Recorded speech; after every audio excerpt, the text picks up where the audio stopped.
என்கிட்ட இருக்கிற பெட்டியிலே ரொம்பவும் கவலைக்கிடமான பெட்டினா அந்த பெட்டி தான். பார்த்தீங்களா? அந்த பெட்டி தான் இன்னும் வந்து டெவலப் ஆகாமே இருக்குது. அதில் ராணி இல்லை. ஸோ ரொம்ப டெவலப் ஆக லேட் ஆகிக்கிட்டே இருக்குது. நானும் இந்த 4 மாதமாக பார்த்துக்கிட்டு இருக்கேன். அந்த பெட்டி இன்னும் டெவலப்பே ஆகலை. எவ்வளவோ முயற்சி பண்ணி பார்த்துட்டேன். ஆனால் முயற்சி விட மாட்டேன். முடிஞ்ச அளவுக்கு ட்ரை பண்ணிட்டு தான் இருக்கேன். சரி வாங்க அந்த பாக்ஸை பார்க்கலாமா? ஏன்னா லாஸ்ட்டாக இப்போ தான் ஒரு 2 டேஸ்க்கு முன்னாடி நான் சுகர் ஃபீடு வச்சேன். ஏன்னா அந்த மாதிரி வீக்காக இருக்க பெட்டிக்கெலாம் சுகர் ஃபீடு வச்சோம்னா கொஞ்சம் சீக்கிரம் டெவலப் ஆகும் அப்படின்ட்டு ஒரு சில ஐடியாஸ்லாம் பண்ணி நான் வச்சேன். ஸோ என்ன ஆச்சுன்னு தெரில. சரி வாங்க பார்ப்போம். ஒரு ஃப்ரேமாக எடுத்து பார்ப்போம்.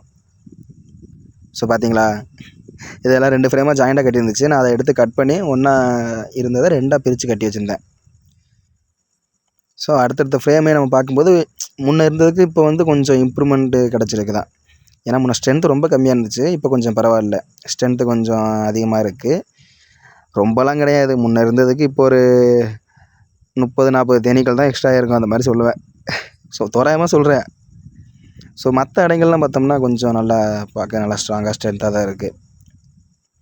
இதை பாருங்களேன், இதில் எவ்வளோ ஸ்ட்ரென்த்தாக இருக்குது. மொத்தம் அந்த 6 அடியில் 4 அடை தான் எனக்கு வந்து ஃபில் ஆகிருக்கு. இன்னும் 2 அடை இன்னும் கட்டவே இல்லை.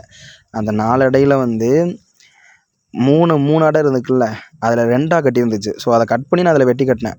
ஸோ அப்படி பண்ணதுனால தான் வந்து இப்போ 4 அடையாக ஆச்சு. இன்னும் அவங்க வந்து நான் எவ்வளோ நாள் ஆகுமோ அவங்க டெவலப் ஆகிறதுக்கு, அது ஒன்றுமே தெரியல. சரி பார்ப்போம். என்கிட்ட இருக்க பெட்டிகளில் இந்த பெட்டி மட்டும்தான் வீக்காக இருக்குது.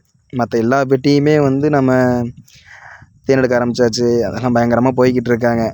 இவங்க மட்டும்தான் நமக்கு ரொம்ப வீக்காக இருக்காங்க. ஆனால் எப்படியாச்சும் இந்த பெட்டியை நான் வந்து டெவலப் பண்ணியே தருவேன். இதை அவ்வளோ சீக்கிரம் விட்டுறவே மாட்டேன். ஃபெயில் ஆகுதா பரவாயில்ல, திரும்ப திரும்ப திரும்ப திரும்ப திரும்ப திரும்ப திரும்ப திரும்ப பண்ணிக்கிட்டே தான் இருப்பேன். அதை டெவலப் பண்ணாமல் நான் விடவே மாட்டேன். அது வரைக்கும் நான் ஓய மாட்டேன். என்கிட்ட இருக்க மற்ற பெட்டிங்களை விட எனக்கு ரொம்ப பிடிச்ச பெட்டினா இது தான். ஏன்னா இதில் தான் கொத்தவே மாட்டாங்க. ஏன்னா ஸ்ட்ரென்த்து கம்மியாக இருக்காங்க, அதனால் கொத்த மாட்டாங்க. ராணி இல்லை. ராணி இருந்தால் அதுக்கு தொந்தரவு ஏற்பட்டால் கொத்துவாங்க.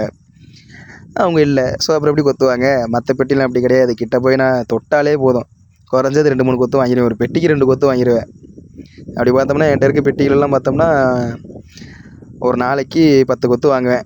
வாரத்துக்கு ஒரு 20-30 கொத்து அப்படி கணக்கு வச்சுக்கலாம். ஏன்னா வீக்லி 2 தான் பார்ப்பேன், எல்லா நாளும் பார்க்க மாட்டேன். ஸோ அவ்வளோதாங்க. இந்த வீடியோ முடிஞ்சிச்சு. ஸோ இதுக்கப்புறம் வந்து அடுத்தடுத்த வீடியோ பார்க்குறதுக்கு மறக்காமல் சப்ஸ்கிரைப் பண்ணிக்கோங்க. இன்னும் 1 மந்தில் அந்த பெட்டி எப்படியாச்சும் நான் ரெடி பண்ணி காட்டுறேன். இது என்னோடய சேலஞ்ச். சரிங்களா? ஞாபகம் வச்சுக்கோங்க, மறக்காதீங்க. அடுத்தடுத்த வீடியோ போடும்போது கேளுங்க. மறக்காமல் சப்போர்ட் பண்ணுங்கள். அடுத்த வீடியோவில் பார்ப்போம். Okay, tata, bye bye.